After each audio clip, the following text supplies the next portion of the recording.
오늘 5주차 다니엘서 5주차 보겠습니다. 오늘은 다니엘서 4장입니다. 우리 다니엘서 우리 개론에서 봤을 때 바벨론, 그러니까 아람어랑 히브리어로 이렇게 두 가지 말로 이렇게 구성이 되어 있다고 그랬어요. 그래서 2장에서 7장까지는 아람어, 그러니까 바벨론 말로 되어 있는 책이거든요.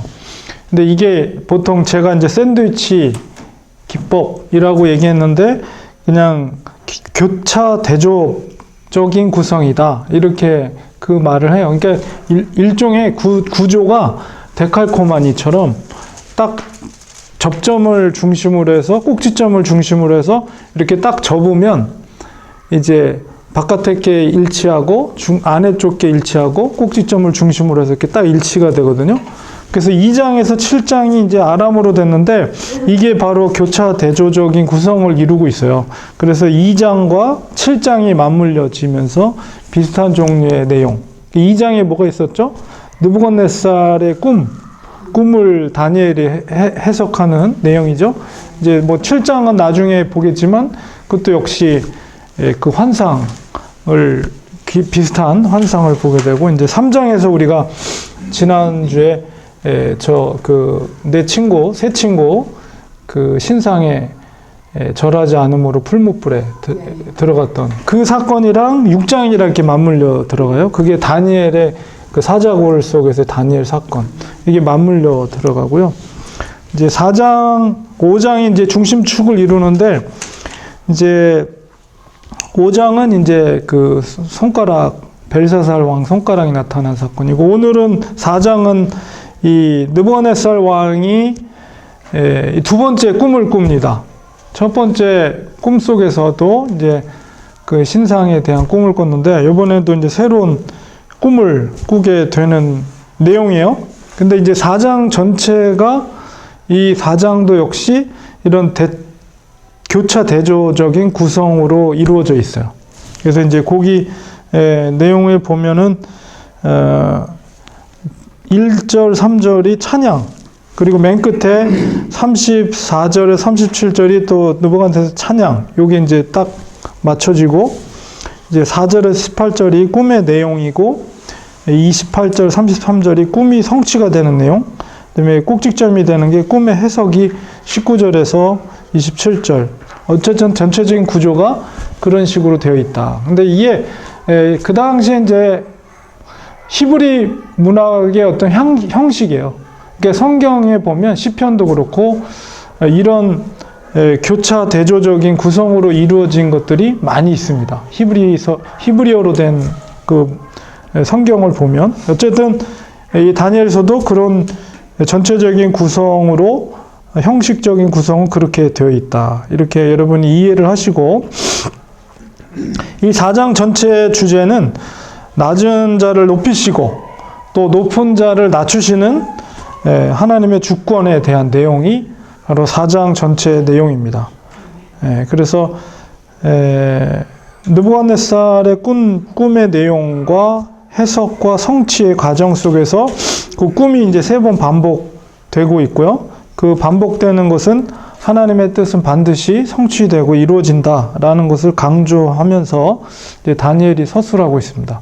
그래서 오늘 이제 본문 속으로 들어가서 이 느부갓네살 왕이 또 어떤 꿈을 꿨는지, 이제 그 신상의 꿈과는 다르게 이제 이번에는 꿈의 내용을 왕이 얘기를 해줍니다. 그 전에는 이제 얘기를 안 해줬죠. 그래서 우리 본문으로 들어가겠습니다. 4장 1절에 보면, 느부갓네살 왕은 천하에 거주하는 모든 백성들과 나라들과 각 언어를 말하는 자들에게 조서를 내리노라. 원하노니 너에게 큰 평강이 있을지어다 하면서 이제 그 조서를 내린 것을 말하고 있습니다. 지극히 높으신 하나님이 내게 행하신 이적과 놀라운 일을 내가 알게 하기를 즐겨하노라. 그러니까 그가 꾼 환상, 꿈을 이제 알려주겠다. 참으로 크도다 그의 이적이요, 참으로 능하도다 그의 놀라운 일이요, 그의 나라는 영원한 나라요, 그의 통치는 대대 있으리로다. 느부갓네살은 자신의 그런 제국의 한시적인 통치와 대조적으로 하나님의 영원한 통치를 스스로가 찬미하고 있습니다. 그리고 그가 체험한 그 이상의 그 충격이 얼마나 큰지를 짐작할 수 있는 그런 서론, 놀라운 간증을 본인이 고백하고 있어요. 그래서 이제 4절부터 9절까지 이제 다시 바벨론의 지혜자들과 다니엘을 소환하는 내용입니다. 나 느부갓네살이 내 집에 편히 있으며 내 궁에서 평강할 때에 한 꿈을 꾸고 그로 말미암아 두려워하였으니 곧 내 침상에서 생각하는 것과 머릿속으로 받은 환상으로 말미암아 번민하였었노라. 지금 느부갓네살이 꿈을 꾸었을 때 시기적으로는 제국의 태평성대를 누리고 있는 기간이었고, 우리 뒤에 31절 그 뒤에 보면 그 아름다운 바벨론의 도성을 건축할 때 그런 시점에 이 불길한 꿈을 꾸게 된 것이죠. 이것을 통해서 역시 제국의 왕도, 아무리 태평한 시대고 제국의 어떤 평화로운 시대, 통치하고 정복한 그런 시대 속에 있더라도 이 왕은 연약한 한 인간이다 라는 것을 그의 근심 속에서 읽을 수가 있습니다. 이러므로 내가 명령을 내려 바벨론의 모든 지혜자들을 내 앞으로 불러다가 그 꿈의 해석을 내게 알게 하라 하였더라. 다시 이제 요구를 한 거예요. 내가 꾼 꿈을. 그래서 바벨론의 지혜자들 그리고 거기에 속한 다니엘도 소환을 받게 됩니다. 그때 박수와 술객과 갈대와 술사 점쟁이가 들어왔으므로 내가 그 꿈을 그들에게 말하였으나 그들이 그 해석을 내게 알려주지 못하였느니라. 이번에는 이제 그 꿈을 이야기를 해줬어요. 그럼에도 불구하고 그 바벨론의 지혜자들은 왕의 꾼 꿈을 들었음에도 불구하고 도대체 그 꿈이 무엇을 의미하는지 정확하게 해석을 하지 못했다는 것을 알게 됩니다. 그 후에 다니엘이 내 앞에 들어왔으니 그는 내 신의 이름을 따라 벨드사살이라 이름한 자요. 그의 안에는 거룩한 신들의 영이 있는 자라. 내가 그에게 꿈을 말하여 이르되 박수장 벨드사살아, 내 안에는, 박수장이라고 그러니까는 리더죠. 박수들의 리더라는 것을 알 수가 있어요. 내 안에는 거룩한 신들의 영이 있은즉 어떤 은밀한 것이라도 내게는 어려울 것이 없는 줄을 내가 아노니 내 꿈에 본 환상의 해석을 내게 말하라. 그래서 이미 2장에서 다니엘의 능력을 경험했던 느부갓네살 왕은 다니엘이 능히 이번에도 자기 꿈을 해석해 줄 것을 기대하고 있습니다. 그리고 이제 그 바벨론의 신은 이 이집트의 신처럼 복수의 신들이에요. 여러 신. 그리스 로마 신처럼 많은 신들이 있어요. 그래서 다니엘에게 있던 신을 유일신으로 생각하지 않고 거룩한 신들이라고, 신들의 영이다. 근데 뭐 우리 입장에서 보면 성령이죠. 성령. 하나님의 영이 그에게 충만하다. 이렇게 이해할 수 있는데 이 느부갓네살 왕은 자기가 갖고 있는 신관 속에서는 여러 신들이 존재하는 거죠. 어쨌든 그 다니엘이 섬기는 신을 인정하고 있어요. 그리고 다니엘에게는 여러 신이 함께 있기 때문에 능히 자기의 꿈을 해석할 수 있다라고 이렇게 이해를 하고 있는 것을 보게 됩니다. 꿈의 내용을 이제 이야기를 합니다. 4장 10절부터 18절까지 내가 침상에서 나의 머릿속으로 받은 환상이 이러하니라.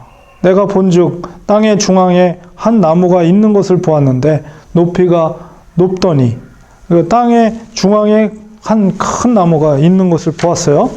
그 나무가 자라서 견고하여지고 그 높이는 하늘에 닿았으니 그 모양이 땅 끝에서도 보이겠고, 그러니까 얼마나 크고 높이 올라갔으면 땅 끝에서라도 그 나무가 보인다는 거죠. 그 잎사귀는 아름답고 그 열매는 많아서 만민의 먹을 것이 될 만하고 들짐승이 그 그늘에 있으며 공중에 나는 새는 그 가지에 깃들이고 육체를 가진 모든 것이 거기에서 먹을 것을 얻더라. 그러니까 생명나무 같은 그런 느낌이 들죠. 엄청난 크기의 나무, 그리고 거기에 열매가 많고 만민의 먹을 것이 거기에 잔뜩 있고 사람들뿐만 아니라 들짐승 이 그늘에서 쉬고 있고 공중에 나는 새도 가지에서 머물러서 쉬고 있고 육체를 가진 모든 것이 거기서 먹을 것을 얻었다. 그러니까 엄청난 생명나무로 이렇게 그려지고 있어요. 근데 이것은, 이 나무는 사실 뭐 뒤에 다니엘이 해석을 하겠지만 하나님이 없이 형통한 세상의 바벨탑을 나타냅니다. 그리고 풍요로운 모습의 바벨론 제국을 상징하고 이제 개인적으로는 느부갓네살 자신을 상징하는 나무가 바로 이 나무예요. 하나님이 없는 성공이죠. 네, 그것을 상징하는 나무입니다. 내가 침상에서 머릿속으로 받은 환상 가운데 또 본즉 한 순찰자, 한 거룩한 자가 하늘에서 내려왔는데 그 순찰자는 하나님의 계시를 전달하는 메신저, 천사와 같은 메신저예요. 그 순찰자가 내려와서 14절에 그가 소리를 질러 이처럼 이르기를, 그 나무를 베고, 엄청난 생명나무를 베고 그 가지를 자르고 잎사귀를 떨고 그 열매를 해치고 짐승들을 그 아래서 떠나게 하고 새들을 그 가지에서 쫓아내라. 그 메신저가 내려와서 그 명령을 내리는 거예요. 바로 이것은 그 큰 나무의 멸망과 비참한 결과를 전달하고 있는 것이죠. 이것은 바로 축복의 박탈은 하나님의 심판을 의미하는 거예요. 하나님의 심판. 그러나 15절에 그 뿌리에 구루토기를 땅에 남겨두고 쇠와 놋줄로 동이고 그것을 들풀 가운데 두어라. 그것이 하늘 이슬에 젖고 땅의 풀 가운데서 짐승과 더불어 제 몫을 얻으리라. 근데 완전히 나무를 파괴하진 않았어요. 다행히도 구루토기가 남겨져 있습니다. 그것은 뭐냐면 다시 구루터기가 남아있다는 것은 이제 뿌리가 아직 살아있는 거고 소생할 수 있는 기회가 있다는 것을 암시하고 있어요. 또 16절에 그 마음은 변하여 사람의 마음 같지 아니하고 짐승의 마음을 받아 7대를 지내리라. 그 구루터기를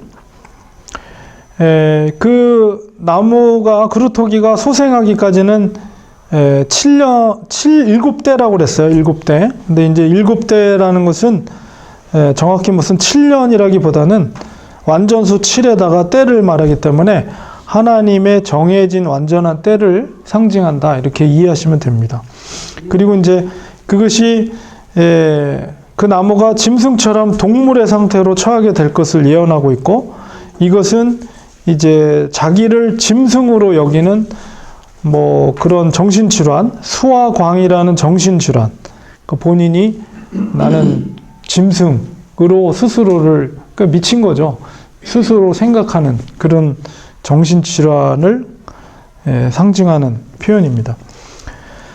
이는 순찰자들의 명령대로요, 거룩한 자들의 말대로이니 지극히 높으신 이가 사람의 나라를 다스리시며 자기의 뜻대로 그것을 누구에게든지 주시며 또 지극히 천한 자를 그 위에 세우시는 줄을 사람들이 알게 하려 함이라 하였느니라. 이제 꿈속에 그렇게 표현되어 있는 거예요. 바로 그 지극히 높으신 이가 하나님이죠. 자기의 뜻대로 나라를 다스린다. 그리고 높은 자를 낮추기도 하고 낮은 자를 높이기도 하는 그런 주권으로 하나님이 다스린다는 것을 그 나무가 베어지는 것을 통해서 상징적으로 이제 나타내고 있는 거예요. 18절에 나 느부갓네살 왕이 이 꿈을 꾸었나니 너 벨드사사라 그 해석을 밝히 말하라. 내 나라 모든 지혜자가 능히 내게 그 해석을 알게 하지 못하였으나 오직 너는 능히 하리니 이는 거룩한 신들의 영이 내 안에 있습니다. 이것도 역시 반복되고 4장 8절에 동일한 표현이 반복되고 있죠. 자, 그래서 이제 다니엘이 19절부터 27절까지 그 꿈에 대한 해석을 해줍니다. 벨드사살이라 이름한 다니엘이 한동안 놀라며 마음으로 번민하는지라. 이 번민한 이유는 뭐냐면 그 왕의 꿈의 이야기를 듣고 즉각적으로 그 꿈이 의미하는 것이 무엇인지를 알았기 때문에요. 그래서 번민했죠. 그게 좋은 꿈이 아니기 때문에. 왕이 그에게 말하여 이르기를 벨드사살아 너는 이 꿈과 그 해석으로 말미암아 번민할 것이 아니니라. 벨드사살이 대답하여 이르되 내 주여 그 꿈은 왕을 미워하는 자에게 응하며 그 해석은 왕의 대적에게 응하기를 원하나이다. 그 뜻을, 그 의미를 알고 있었기 때문에 이것이 왕에게 이루어지지 않고 왕의 대적에게 이루어지기를 원합니다 하면서 자기의 본심을, 진정 어린 그런 마음을 왕에게 고하고 있어요. 사실 다니엘은 왕이 잘 되기를 바랬지만은 사실 쉬운 게 아니죠. 왕에게 좋은 꿈이면 얼마나 기쁘게 얘기할 수 있겠어요. 그런데 그것이 왕에게 어려움을 당하게 될 꿈이라는 것을 알고 있었기 때문에 번민하면서도 그러나 하나님의 그 계시를 정확하게 또한 전달해야 될 책임이 그에게는 있었던 거예요. 그래서 굉장히 번민하는 마음으로 왕에게 이제 그것을 설명해 줍니다. 왕께서 보신 그 나무가 자라서 견고하여 지고 그 높이는 하늘에 닿았으니 땅 끝에서도 보이겠고, 이제 꿈을 다시 반복해서 이제 서술을 하면서 이제 해석을 해주는 거예요. 그 잎사귀는 아름답고 그 열매는 많아서 만민의 먹을 것이 될 만하고 들짐승은 그 아래에 살며 공중에 나는 새는 그 가지에 깃들었나이다. 왕이여 이 나무는 곧 왕이시라. 이게 왕이 느부갓네살 왕이 그 나무라는 거죠.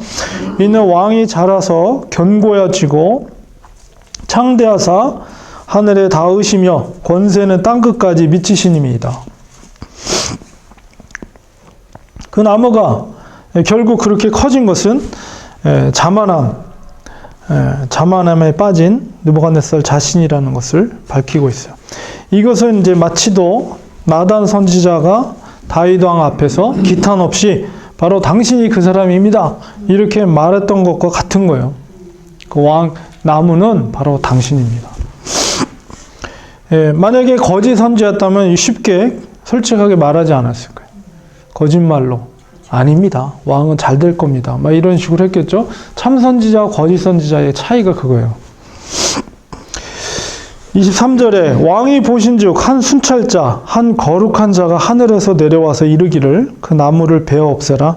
그러나 그 뿌리에 그루터기는 땅에 남겨두고 새와 노줄로 동이고 그것을 들불 가운데 두라. 그것이 하늘 이슬에 젖고 또 들짐승들과 더불어 제 몫을 얻으며 7대를 지내리라 하였나이다. 이렇게 꿈을 다시 한번 또 반복해서 다니엘이 얘기하고 이제 설명을 합니다. 24절에 왕이여 그 해석은 이러하니이다. 곧 지극히 높으신 이가 명령하신 것이 바로 하나님이죠. 지극히 높으신 것은 명령하신 것이 내 주 왕에게 미칠 것이라. 반드시 그 거룩하신 하나님이 명령하신 것이 성취가 될 것입니다. 느부갓네살 왕이 이제 다니엘의 신을 이제 복수로 신들의 영이다 이렇게 표현했지만 다니엘은 분명하게 지극히 높으신 분 한 분을 얘기해요. 유일하신 하나님. 왕이 사람에게서 쫓겨나서 들짐승과 함께 살며 소처럼 풀을 먹으며 하늘 이슬에 젖을 것이요 이와 같이 7대를 지낼 것이라. 그때 지극히 높으신 이가 사람의 나라를 다스리시며 자기의 뜻대로 그것을 누구에게든지 주시는 줄을 아시리이다. 드디어 그게 이제 성취가 되는데 바로 왕이 한마디로 말하면 미칠 것이라는 거예요. 소처럼 자기가 짐승으로 여기는 그런 정신병에 걸려서 그런 짐승처럼 지내게 될 것이다. 이 얘기를 하고 있는 거예요, 지금. 또 그들이 이제 그렇게 되면 왕으로서의 구실을 못하게 되면 나라가 어떻게 되겠어요?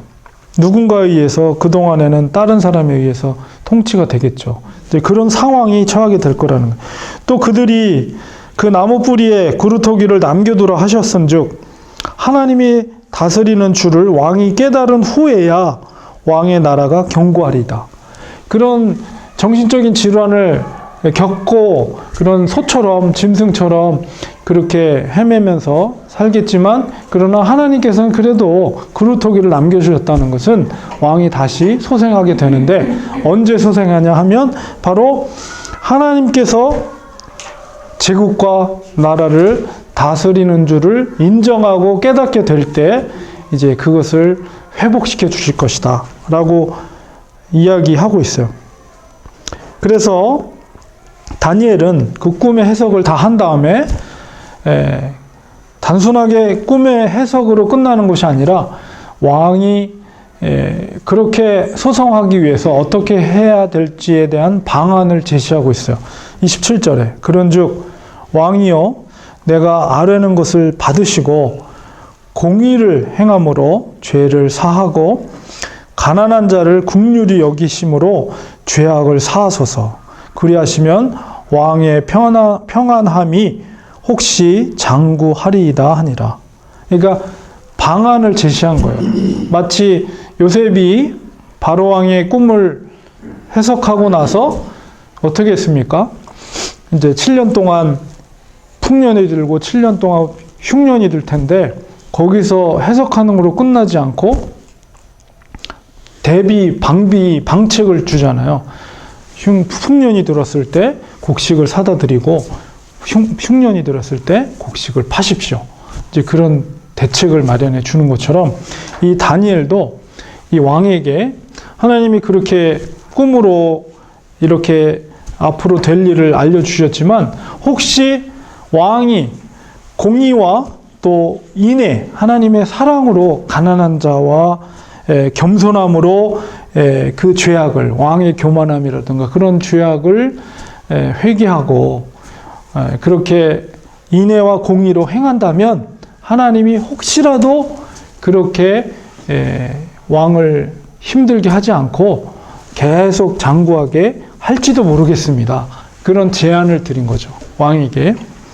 그리고 나서 이제 그 꿈이 이제 28절에 33절에 이제 성취되는 내용입니다. 그래서 그렇게 다니엘이 왕을 정말 아끼는 마음으로 대안을 주었는데 왕이 그대로 실천하지 않은 것을 우리가 보게 돼요. 이 모든 일이 다 나 느부갓네살 왕에게 임하였느니라. 다니엘의 그 해석대로 임하였다. 이렇게 말하고 12달이 지난 후에 내가 바벨론 왕궁 지붕에서 거닐 때에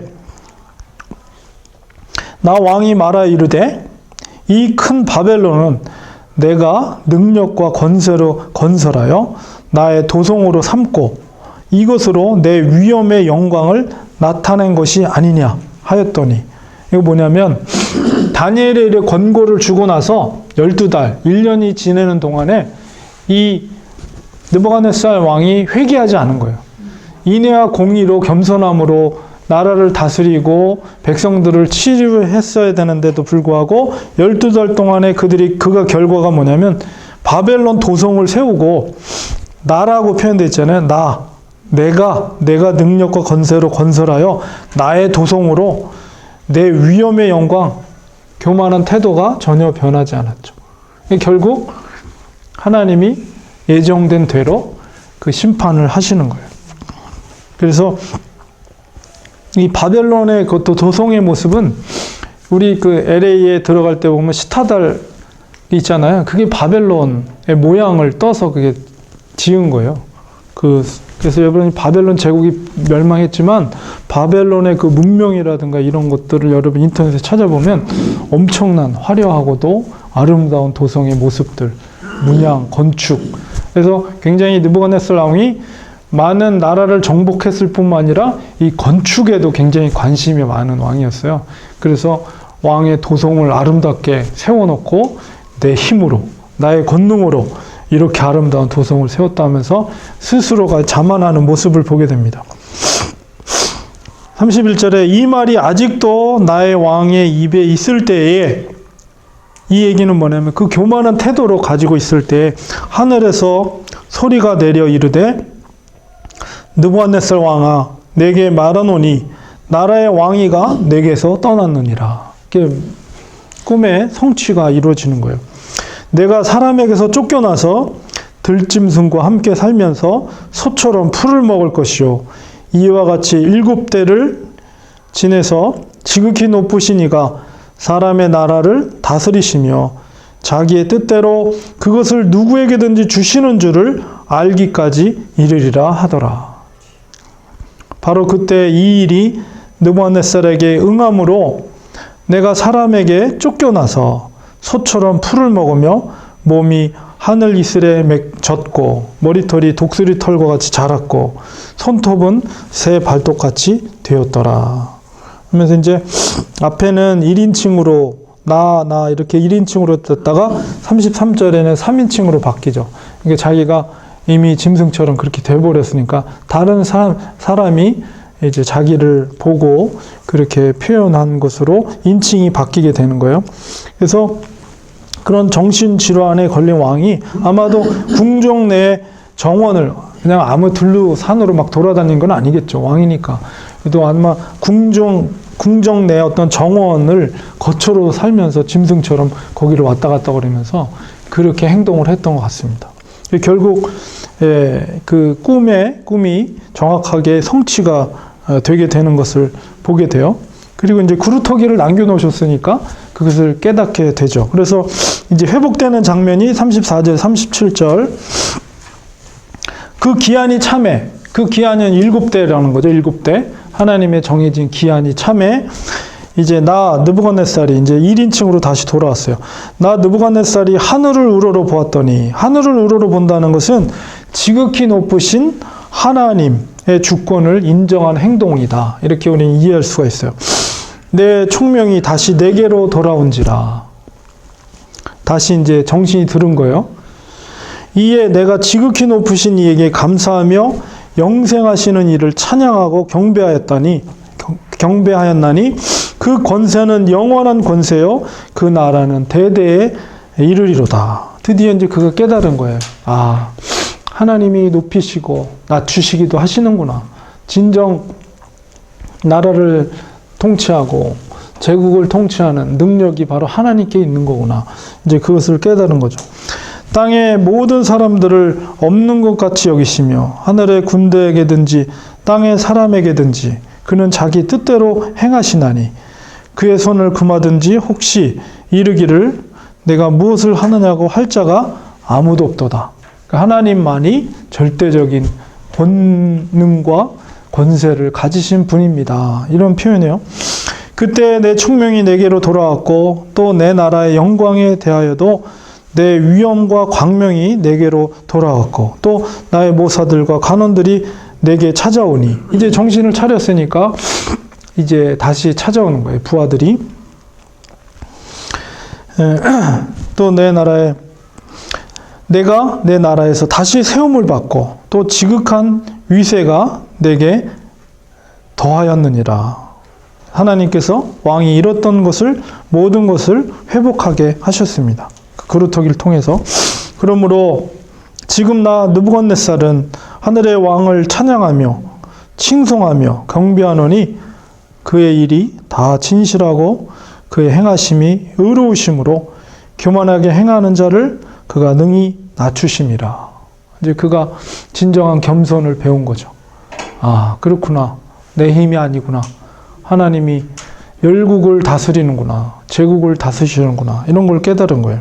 그래서 왕은 이런 공적인 신앙 고백을 통해서 그리고 하나님을 경배함으로 이제 내용이 4장이 이게 마치게 됩니다.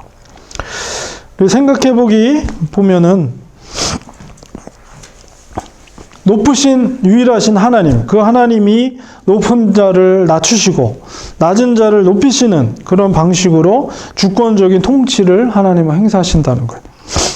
이는 하나님 나라의 통치 원리예요, 이게. 그래서 이것은 구약의 원리뿐만 아니라 예수님께서 동일하게 말씀하시는 거예요.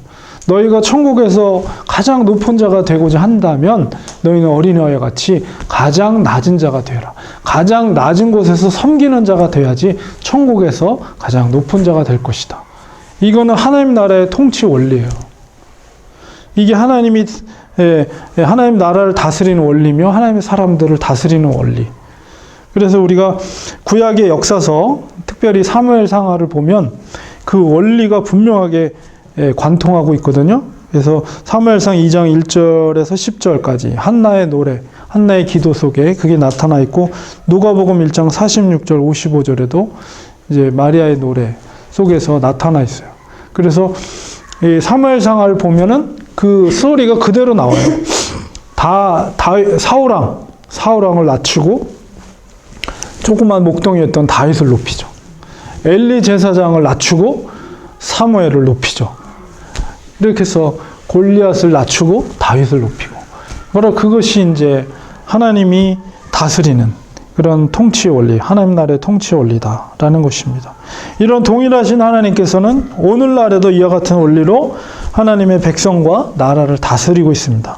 우리가 하나님은 낮은 곳으로 임하는데 인간은 높아지려고만 하는 것, 그런 안타까운 현실, 교회 내에서도 그런 모습들이 얼마나 많습니까? 직분이라는 건 계급이 아니거든요.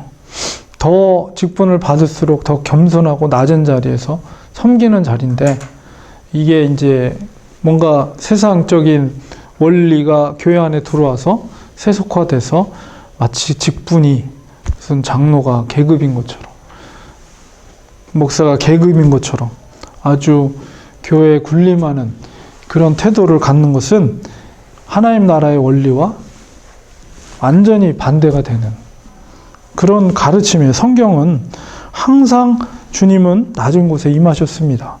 그것을 본받아서 우리가 더 교회생활을 오래 하고 더 하나님의 귀한 직분을 받은 자가 더 낮은 자리에서 더 겸손한 마음으로 성도들을 섬기는 것이 하나님 나라의 원리입니다. 그리고 또 하나님이 없는 성공은 참된 성공이 아니다 라는 것을 이걸 통해서 보게 되어, 하나님 앞에서는 낮아지는 것이 참된 성공이라는 것을 우리는 늘 기억해야 됩니다. 그래서 항상 겸손함을 갖는 것이 하나님이 기뻐하시고, 또한 교회에서도 진정 사람들로부터 존중을 받는 사람은 겸손한 사람이에요. 많은 것을 가지고 있고 많은 것을 깨닫고 있는 사람일수록 더 겸손할 때 사람들은 그 사람의 리더십을 인정해주고 그 사람을 닮아가고 싶고 그 사람의 한마디 한마디를 순종하고 싶은 것이, 이게 성경적인 원리입니다. 그래서 늘 이 속에서 오직 하나님만이 높으신 하나님이구나. 하나님께서도 이렇게 낮은 곳에 임하셨는데 우리들도 항상 겸손한 마음으로 낮은 자리에서 섬기는 자가 되어야 되겠구나. 이런 태도를 우리는 말씀 속에서 깨달아야 됩니다. 오늘은 큰 나무의 환상, 느부갓네살 왕이 했던 큰 나무의 환상을 통해서 우리가 귀한 하나님의 또 진리의 말씀을 깨달았습니다. 오늘은 여기까지 하겠습니다.